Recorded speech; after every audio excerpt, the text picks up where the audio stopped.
Just let me do that. Okay. All right, I'm just checking, getting everything in order.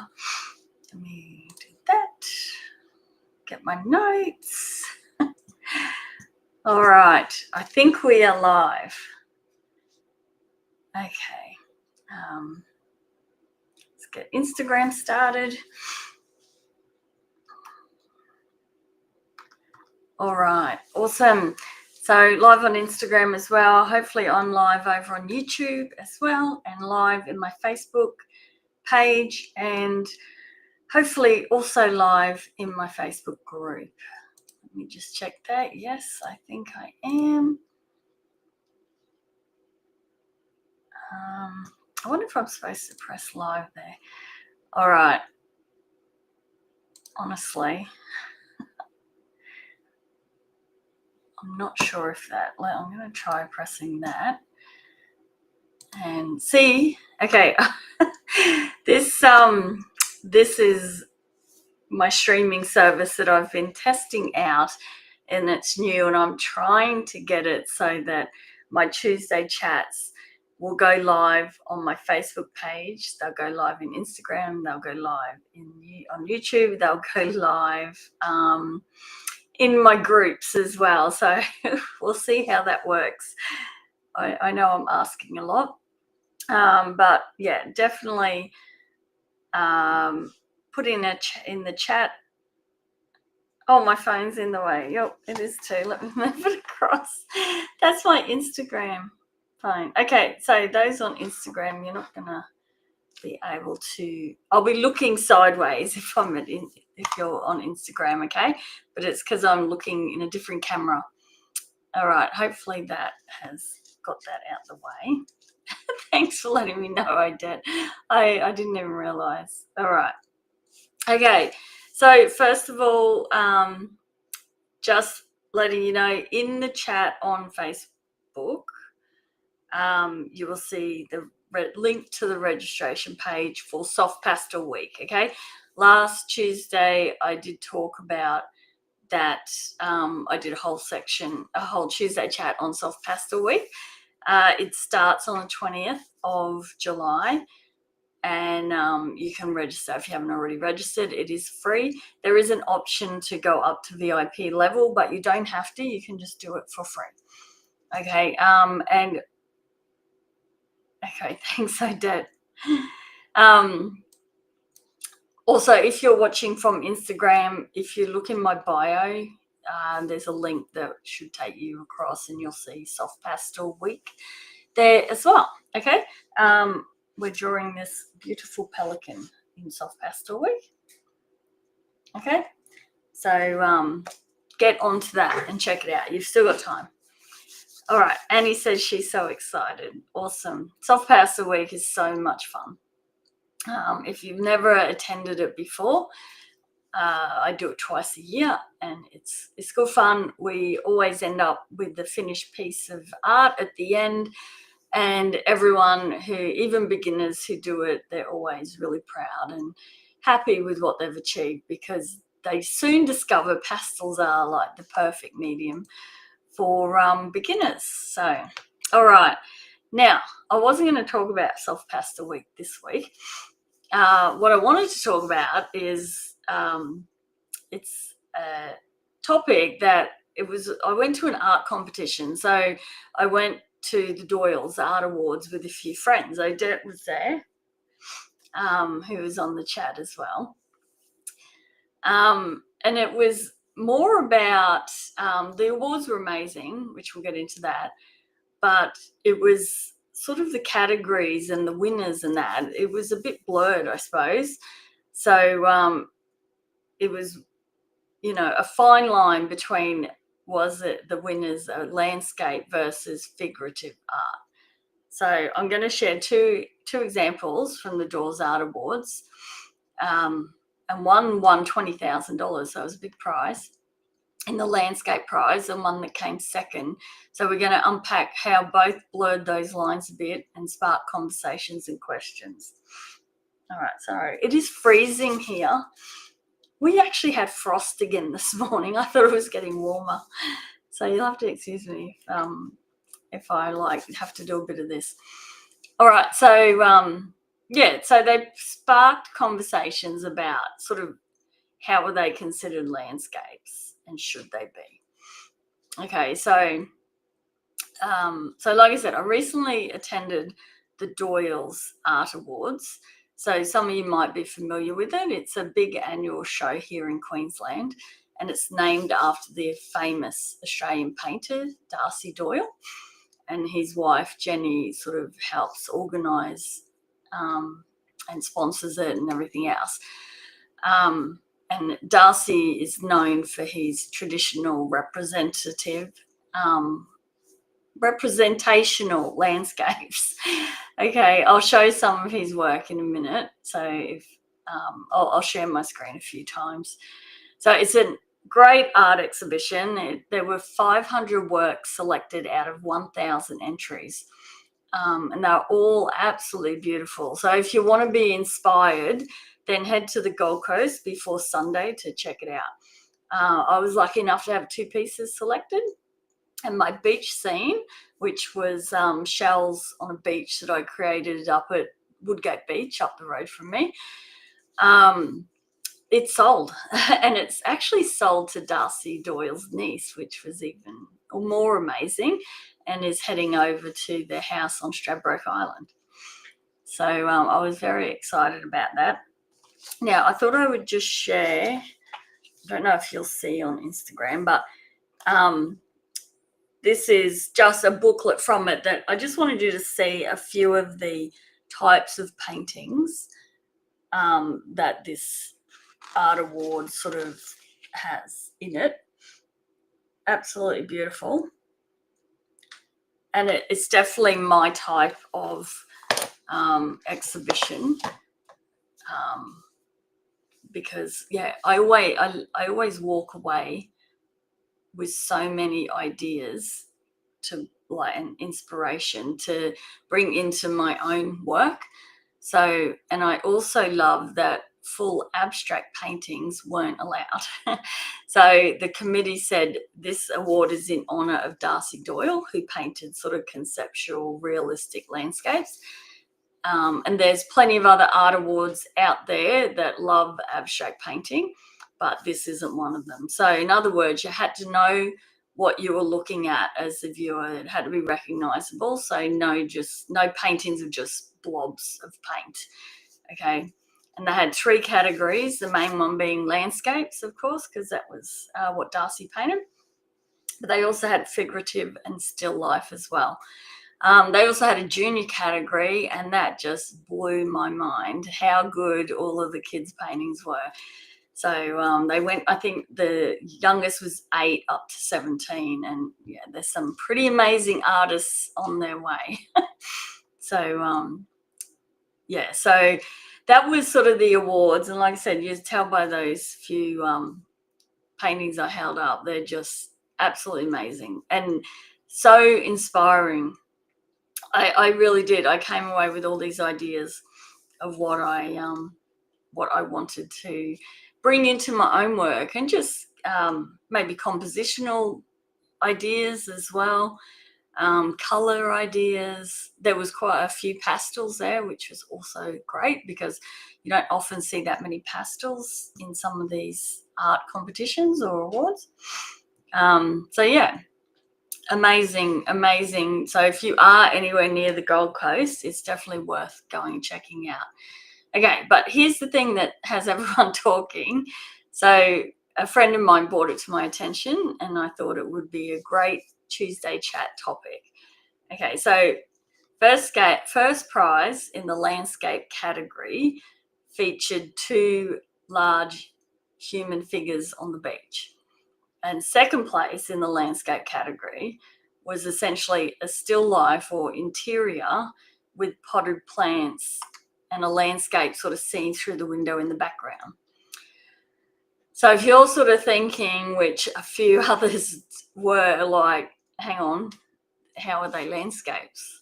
Why aren't they figurative and still life? But, like I said, a lot of people reacted the same way. And someone did ask the organisers, especially about the winning entry, like, isn't it more figurative piece? And their answer was, it's up to the artist what they enter it under. Okay, so that's why I thought this could be a really great topic to sort of dive a bit deeper in. So yeah, so when you entered the awards, you chose whether it was landscape, figurative, or still life, and yeah, totally up to you what you put it in. And then they had a process of judges that picked out of the 1,000, they whittled it down to 500 that got accepted, and then they had different judges who picked the winner. And it's a huge, like, the landscape was 20,000 prize for first place, whereas the figurative and still life, I think, were only 1,000 or 2,000. Okay, so the landscape's the big one that everyone's going for. So yeah, so anyway, I also thought before, like you'll see when I go into this a bit more, that it's the storytelling. Once again, we always talk about this, but the question I thought was, did the judges have access to the artist statements before judging? Because, like I said, when you see the winners, it is the story that's the most important thing about these paintings that position them in the landscape category. And I actually like both of these paintings, and I think the winner was well deserved, and it's a great painting. But yeah, it made me think.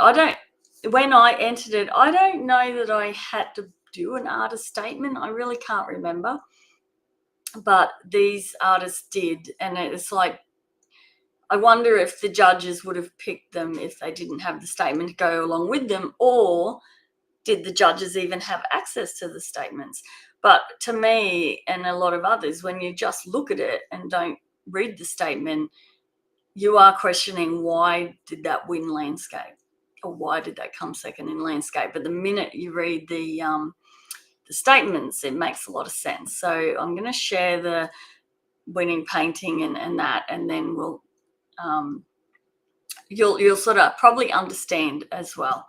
So the traditional definition of landscape. So traditionally, landscape art is all about the land, nature, and environment.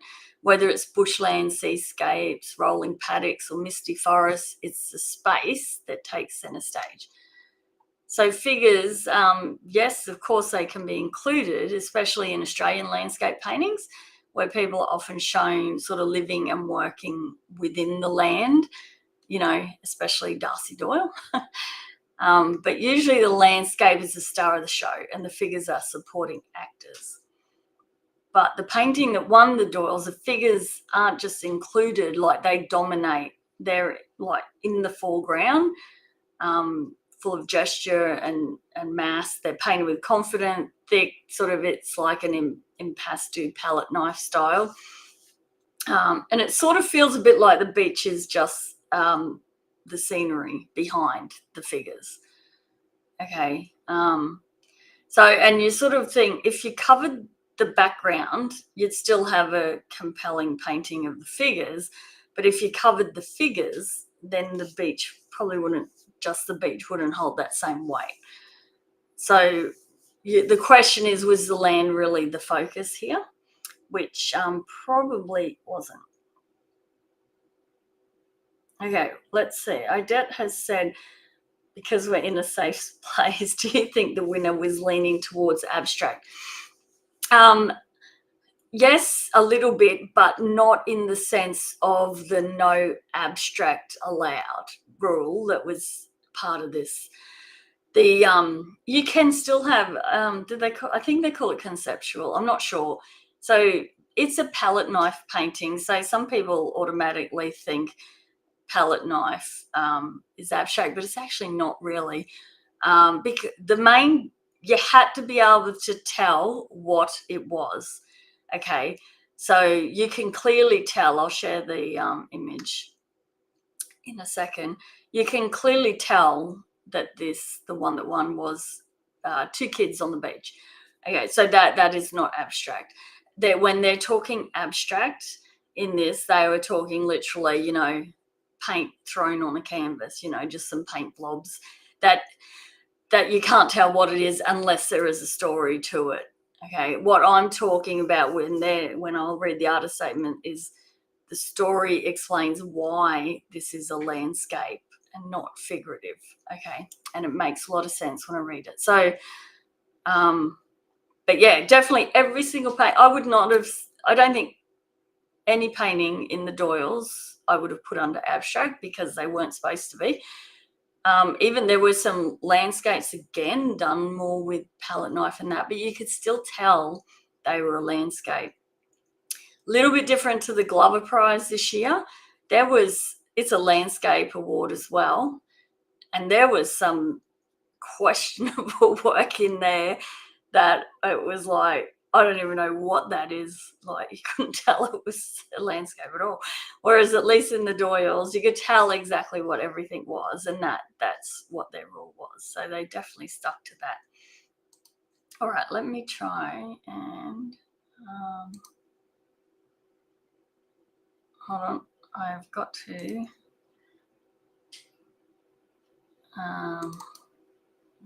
let me see if I can open that. There we go. Share. Okay, this is not a good photo of this. I have a better one with the artist standing next to it. I'm hoping, hold on. Hold on, did I share that? Yes.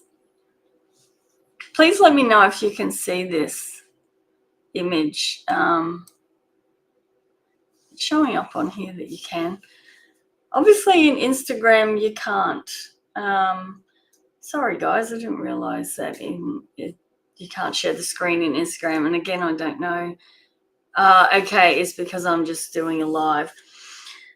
All right, I'm not really sure. You guys on Instagram, unfortunately, you're not going to be able to see what I'm talking about here. All right, you'll have to get over onto Facebook and watch the replay. Okay, so like I said, this isn't the greatest. This painting looked way better in life. Let me see. I'm just going to see if this will. Okay, this is the, yeah, it did show. This is the lovely lady. She lives in New South Wales, I think it was. This is the size of it, so you can see the size of the painting next to her. And the cut, like, think of it, it was like palette knife, so it's thick, big sort of strokes and texture. So definitely a lot better in real life than what this picture makes it look really dull. But anyway, let me get back to my notes here. But you can see it, which is great. So this is it. So it's two kids, one bending down, the other front and center, clearly the main visual focus of the piece. Okay. So you would think maybe figurative for this. So this was the sticking point with a lot of people. Okay, so it could have definitely been entered in the figurative category.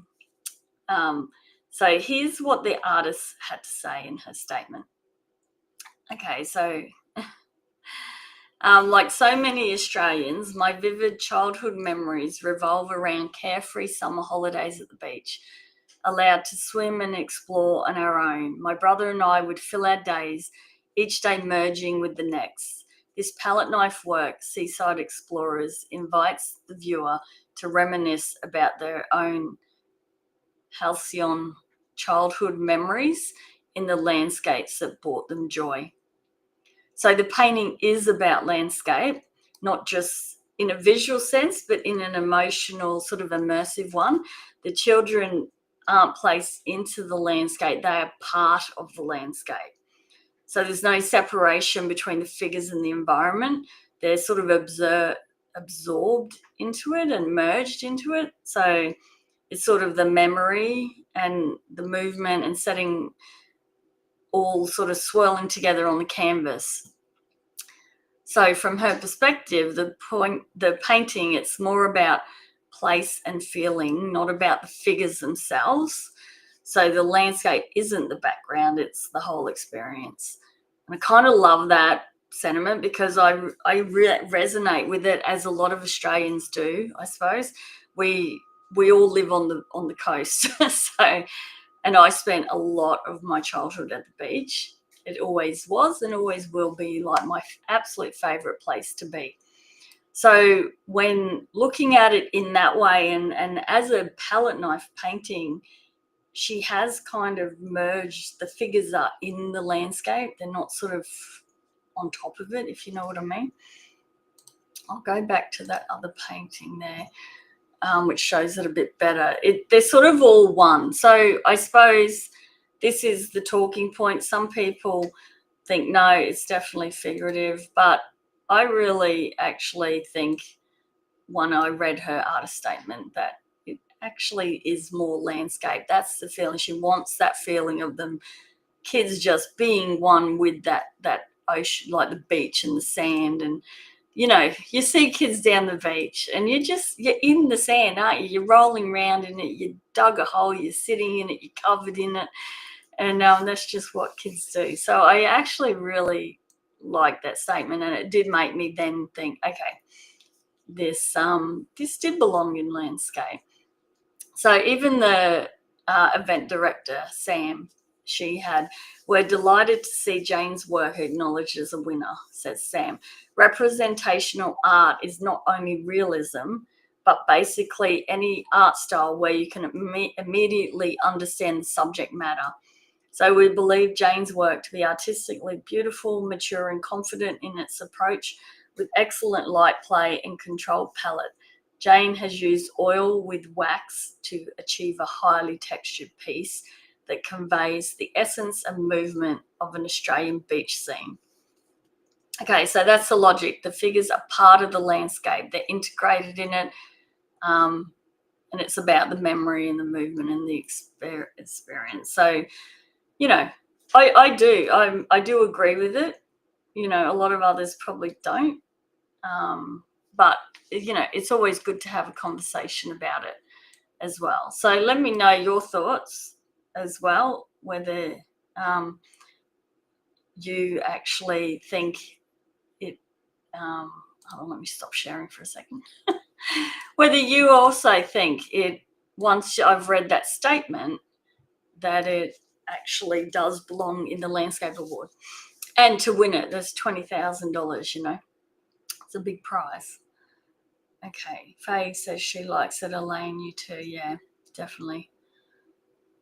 But yeah, so unfortunately I don't have a picture to show you guys on Instagram. I didn't even think about the fact you're not going to see my screen being shared. So crazy. I go to Instagram all the time, live, and never think about that. Okay, so second place. Let's go to that. Let me find second place. Again, this one, yeah, it's quite controversial. All right, share. All right, so second place is called Outside In. So again, it's a bit unexpected because the Doyles have a still life category as well. So at first glance, this piece screams still life with potted plants, mugs, trinkets, and a window ledge. But again, read the artist statement and suddenly you're looking through it with an entirely different lens. So again, I do ask that question, did the judges read these statements, or did the judges study the paintings enough to realize what these artists were trying to convey? So Outside In explores the deeply personal and human ways we engage with the landscape, not as distant observers, but as participants entwined in its rhythms. Though not a traditional vista, the painting offers a view through a window, a frame that shapes our perception and relationships to the world beyond. We do not merely look at landscape, we live with it. So we collect it, we bring it inside, a rock on a shelf, a plant cutting in a pot. These small acts of gathering reflect our impulse to connect, to hold on to the fleeting and the wild. The landscape is not separate or static. It is a living presence shaped by and shaping us in return. This work reflects on that intimacy, how landscape is not just out there, but within our homes, our thoughts, and our shared fate. Okay, so he's saying that we bring the landscape into our lives through houseplants, through shells, rocks that we collect, through the way we set up a windowsill to frame our view of the outside world. So I suppose it's poetic and it's clever, and you start to understand why it was entered in the landscape category as well. Not because of what's visually dominant, because of the idea behind it, what it represents. Okay, so it's a pretty powerful concept, one that blurs the line between the painting genre and the experience. Okay, so he's not painting the objects for their aesthetic, he's painting how we relate to the landscape beyond. So the objects sort of on the windowsill are representing the land outside. So kind of like the still life becomes a portal to the landscape. But it also, I suppose, raises the question, does a philosophical connection to landscape qualify a painting as a landscape painting? You know, let's be real. If this didn't have that artist statement, it probably would have landed in the still life category.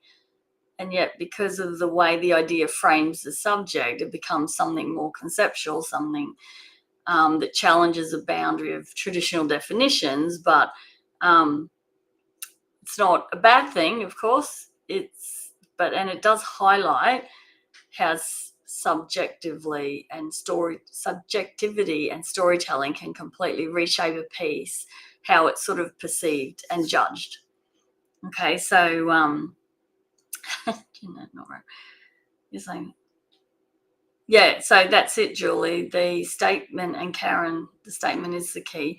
So yes, she can see it now as a landscape. At first glance, you're thinking it's just a still life because we're so used to still lives, like having, tables or windowsills and all the rest, just with objects on, which this does have. But when you read the statement, and it made sense, we do collect things from the land and bring them in. I'm right here next to me. I have a pot plant. I have things like, I don't know if you can see it on Facebook, but I have, let me just stop sharing. Things like these pods I found, there's shells, there's feathers, there's all different things, rocks. You know, we always are collecting from what's outside and bringing it into our homes. So, so even though it is a still life as such with the potted plant and that, but it's all objects that are found outside that we've brought in, and the landscape is through the window as well. So Elaine said she immediately was drawn to the window and not the counter. So you immediately looked through the window. Yeah. So yeah, again, controversial a little bit, but definitely I think deserved a place in landscape, and the judges thought so too, because it came second. Okay, so the artist's intent plays a huge part. If the artist says this is about place, how humans exist in and interact with their environment, then it can lean more to the landscape. And the judges often lean into emotion, story, or innovation rather than strict technical categories. So a painting that feels like a contemporary take on a traditional Aussie beachscape might win for landscape, even if the figures are bold. So when you're all competitions like the judges, you could have perfect technical, like some of the paintings there were just stunning and technically perfect. But that's not what judges ever look for. Judges always want that emotion and story, okay, that makes them sort of stop and think and try and figure out what it means. Okay, so always remember that. Okay, so this brings us back to our original point of what actually makes a landscape a landscape. So is it the land? Is it the feeling of connection? Is it the story we choose to tell? So I think the takeaway is category lines are becoming less about what's in the painting and more about what the painting is about. So whether or not you agree with the judge's choices, you can't deny it's an evolving sort of conversation, and one every artist should think about before you click that submit button on a competition. Karen's got, without the statement, you would say it's a still life. Yep. And Farley says he considers that a still life outside his landscape. That is how I look at it. Very black and white there, Farley. But it is how a lot of people look at it as well. But yeah, I do understand where they're coming from, and I do understand why they were in that category. So so you can give me your opinion, because it's a grey area, you know. So if landscape is defined not just by what's pictured, but by what's felt or suggested, I can't speak, then doesn't almost anything become eligible? So I could paint a dingo in the bush. Is that a landscape or an animal portrait? What if someone paints a room with a painting of a landscape on the wall? Does that count? You know, is that, you know, how far are we pushing the boundaries here as whether or not it's a landscape or not? So there is something to be said for artist intent, but should there also be clearer guidelines for competition categories? Because when it comes to prize money, you know, 20,000 is a fair bit of money.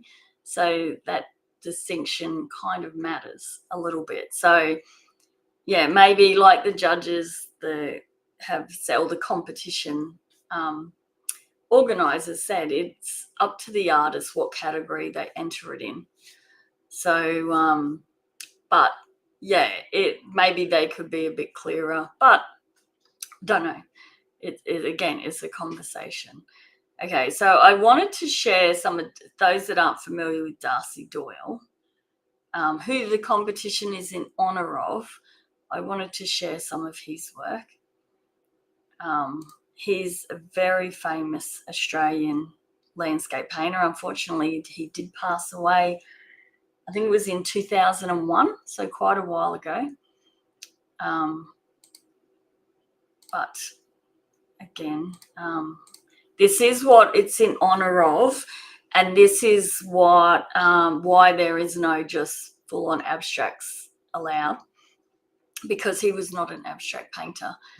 But all of he was one of Australia's best landscape painters. Oh, wrong one. I've gone the wrong way, I think. No,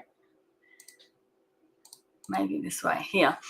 All his most of his work featured figures. There was always, like, this is a very iconic, very well known of the kids playing cricket.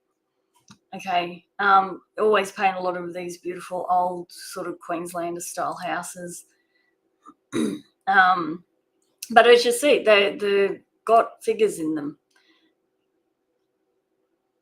Okay, so but the figures aren't front and center, but they are a huge part of that story that he's conveying. And I think he always had, like, you know, kids kicking the footy, farmers and horses, mums hanging the washing in backyard scenes. The focus was the setting, like maybe there was sweeping fields, dusty roads, certain times of day. But the figures were part of the story of the land.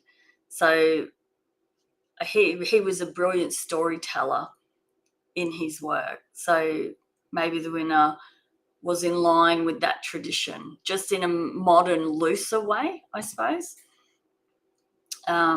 Because, yeah, definitely his work is very figurative, but it's definitely known as landscape. What's Teresa got? Hold on. All right, here's a good one from Beck.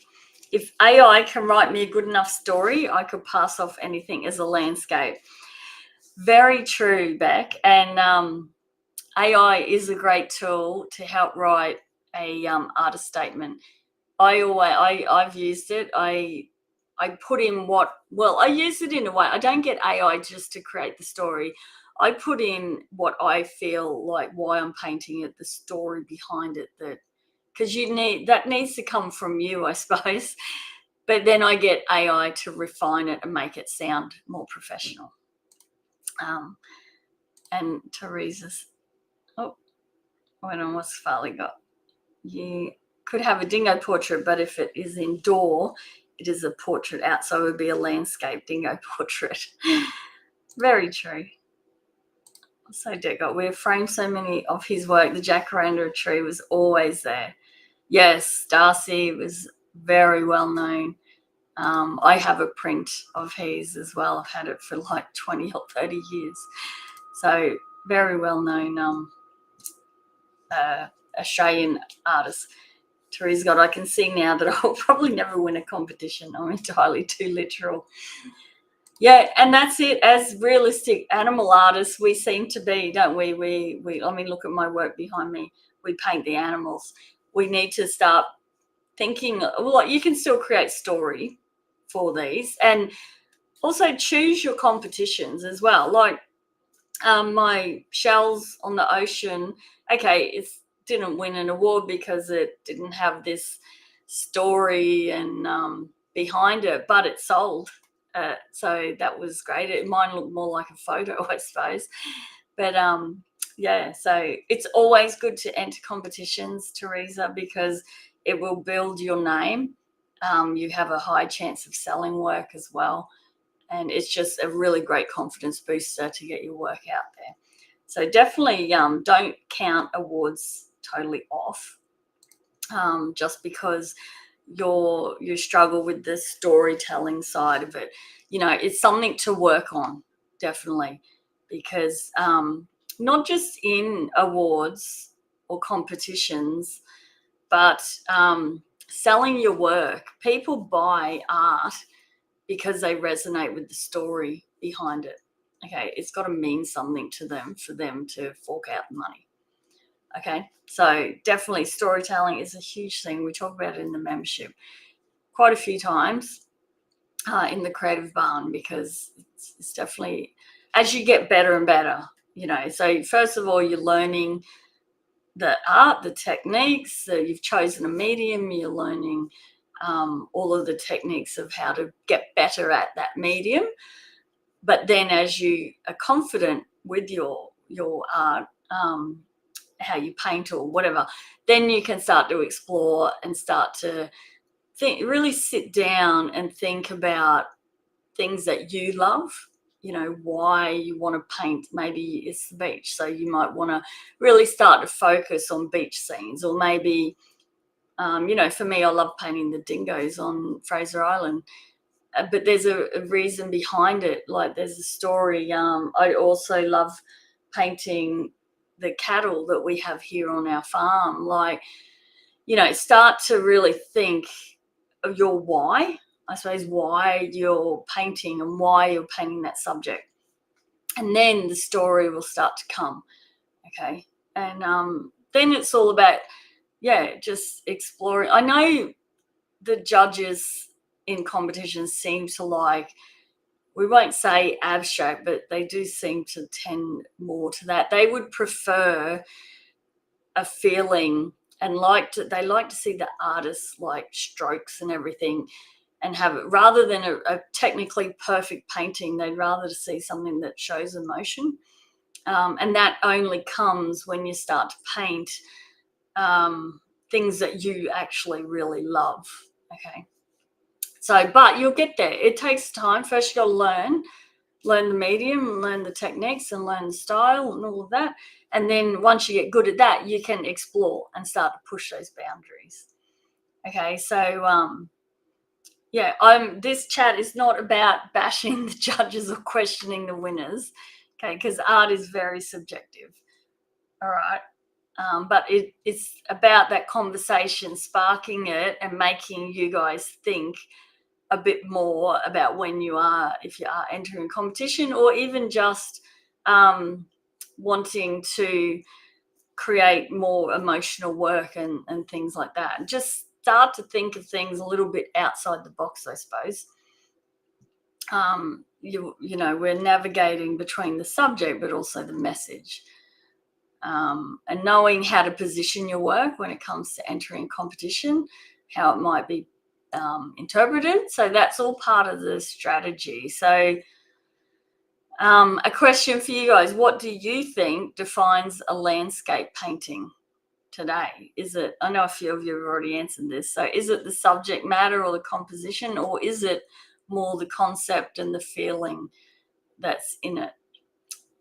Okay, so I suppose this means for us artists, especially if you're planning to exhibit or enter competitions, so to read the categories, but also read the room, essentially. Like, the judges are increasingly open to conceptual takes. So so long as the work communicates that clearly. So usually before an art competition, they'll announce the judges. So you can do a bit of FBI interrogation and go and check out the judges and figure out, because some art competitions aren't worth entering if you're, say, a realist painter. Okay, the Doyles is great because they don't accept just full abstracts, but a lot of more contemporary art competitions, they are only looking at more of the abstract. So they're more looking at the story behind the piece rather than the piece itself. Okay, so always check the judges, figure out what their backgrounds are, whether it's worth you even entering. Be intentional with your artist statement. So Jane's painting could have easily been judged as figurative, but her statement reframed it entirely. So your words can sort of help land your art in the right context.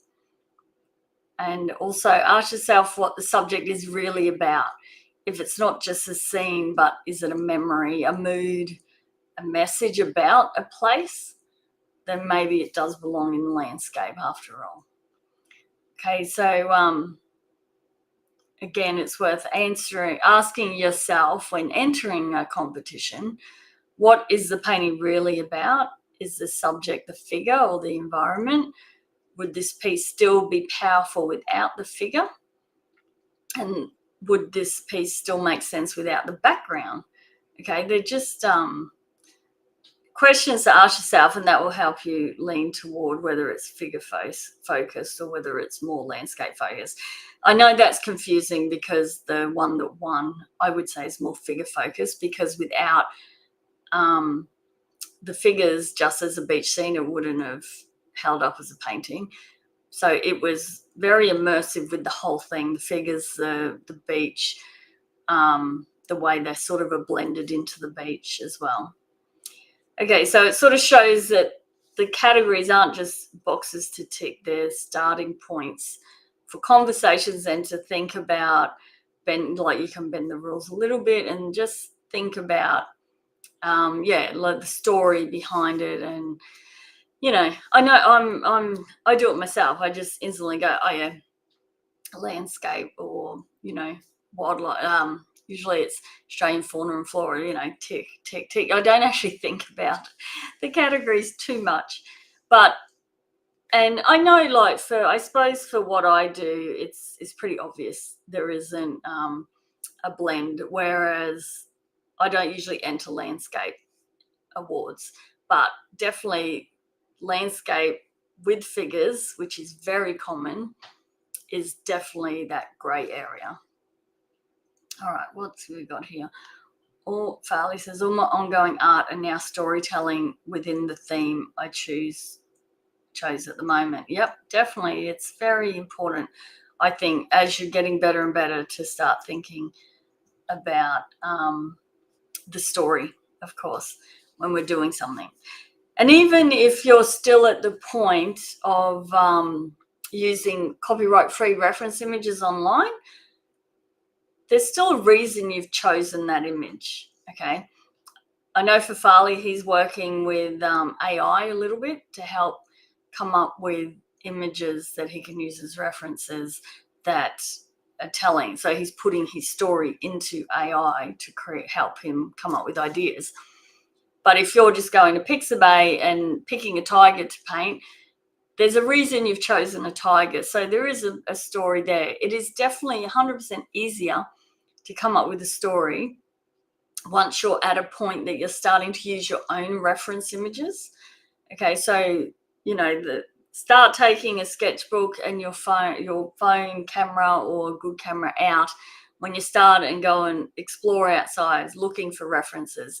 You may not have any ideas in your head at the moment, but when you get out there, you might go, right, I'm going to my local park or whatever, and you start wandering around and start looking. Be intentional that you're going on a journey to find references and to come up with painting ideas. The more you start looking, the more all these ideas will start hitting you, because they're endless, and it's easier to come up with a story when you're out there looking for your own reference images. Okay, so take a sketchbook, start writing notes of why you're drawn to that. You might be out in a huge park, but there could be a tree that has a branch moving a certain way, or there might be some leaves on the ground that are colourful, or they've fallen in a certain pattern. That could be enough of a spark to start coming up with ideas. And I've done it before. Like, we went for a walk in Tasmania through this beautiful old rainforest, huge trees and everything, and I was taking lots of photos of the tiny little patches of fallen leaves and mushrooms and things like that, because to me those tiny elements really is because I like detail. I would rather draw the tiny elements of some leaves and rocks on the ground than a huge landscape with trees. But and that then will spark more and more ideas for me. And then that can come up. I can come up with a story about that and start to think about the how the leaves are there. Like with I did a painting of some dingo footprints in the wet sand with some beautiful sort of coloured sand through the piece.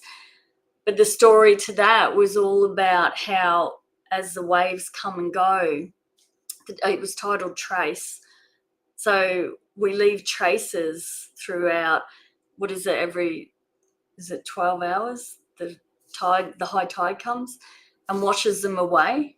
And then there's different prints, So there's a complete story behind that. And you can use AI to help you nut that story out if you give it an idea. If you're struggling a little bit, definitely use whatever technology is available, but start with the story yourself. Start to think, why am I looking at these fallen leaves? Like, what's behind that more? Or why am I looking at the footprints in the sand? You can go deeper. Okay, so it's definitely something, as you get more and more into your art and more experience, I really want you to start thinking more about the story behind it, and just ask yourself, why am I painting that lime? Or why am I painting my dog? Or why am I, why are you drawn to it? There's always a reason. It could just be the colors that you're drawn to, but you can sort of dive deeper into, colors all have meanings, of course. We know that, just the emotions of color. So you could go down that path. There's a lot of ways you could go down. All right. Let me just see. Who's talks to you? Yep, I'm just checking comments here. All right. What is the time? It's only been an hour. God, I can talk. All right. So again, thanks for joining me. I've just gone through my notes. I'm pretty sure I have covered everything. So I do like diving into these grey area topics that get us thinking about why, like what we do and why. So if ever there's a topic, always share it with me if you want me to chat about it on Tuesday Chat. And yeah, if you're entering art comps, it is a good reminder to read the category descriptions carefully. If you're unsure, definitely ask the organisers. And don't be afraid to challenge the norms. Okay, sometimes it's the boundary pushers, as we know. They start the most important conversations, but they quite often end up being the ones that win the awards as well. So, all right. Lastly, before I sign off, don't forget you can draw this pelican with me in soft pastels. So there's a lot of different techniques in here that you can learn, whether you're already been doing pastels for years and years. It's still a lot of fun, and we always learn off each other. So there's hopefully something I can teach. If you're a complete beginner, soft pastels is definitely the way to go. It's very forgiving and user-friendly. So you'll see, I'll put it in the comments again. If you haven't already registered for Soft Pastel Week, definitely do that. It's free. There is an option for a VIP, to be a VIP, which does cost, but that is totally up to you. You can still definitely participate in Soft Pastel Week. Totally free for the week. It starts on the 20th of July.